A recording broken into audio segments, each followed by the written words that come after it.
Salut tout le monde, dans cette vidéo je vais vous montrer comment l'intelligence artificielle peut vous aider à agrandir vos plans vidéo et ce de deux manières différentes. Alors pour commencer, voici les outils qu'on va utiliser.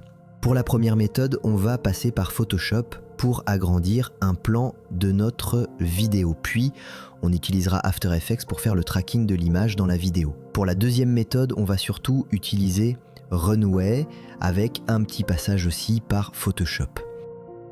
Mais avant tout, la première chose à faire, c'est de déterminer si vous avez un plan de caméra plutôt fixe, comme celui-là.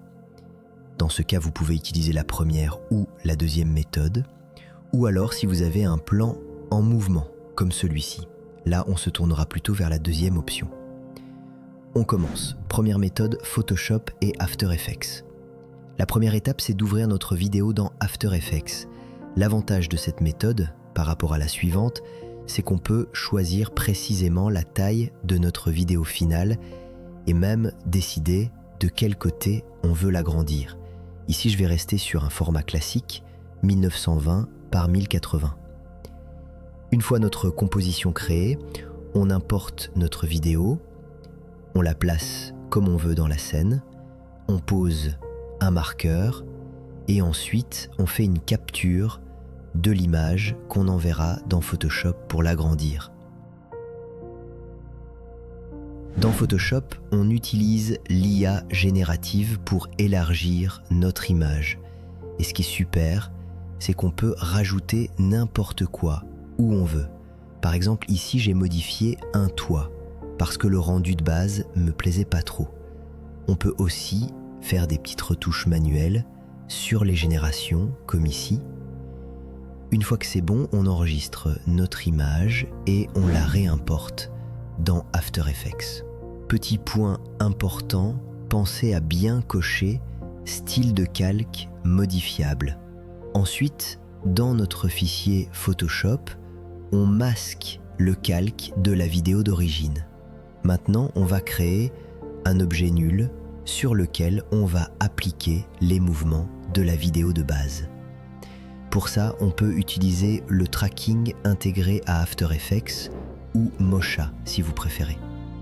Une fois le tracking terminé, on applique les données sur notre objet nul et on relie cet objet à notre calque Photoshop.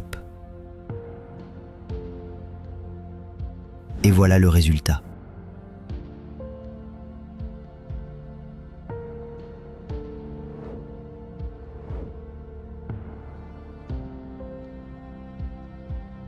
Deuxième méthode, Runway et Photoshop.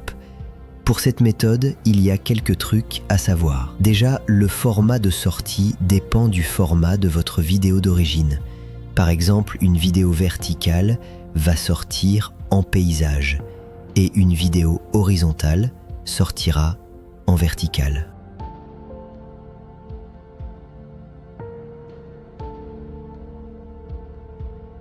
Comme tout à l'heure, on commence par agrandir notre image dans Photoshop avec l'IA générative. On peut ajouter quelques éléments si besoin, puis on enregistre une copie. Ensuite, direction Runway dans l'onglet Generate a Video. On va choisir un ancien modèle générateur, le Gen 3 Turbo. Parmi les nouvelles options, on va aller dans Expand Video, puis on sélectionne notre vidéo. Là, on apporte notre vidéo et on clique sur la petite icône pour ajouter notre image de référence, celle qu'on vient de générer dans Photoshop. Et voilà les résultats. On a d'abord la version avec l'image générée, puis une autre avec un prompt, et enfin une version sans prompt du tout. Et voilà. Deux méthodes simples pour agrandir vos plans vidéo avec l'IA. Dites-nous en commentaire laquelle vous préférez et si vous avez des questions, on est là. À très vite pour un nouveau tuto.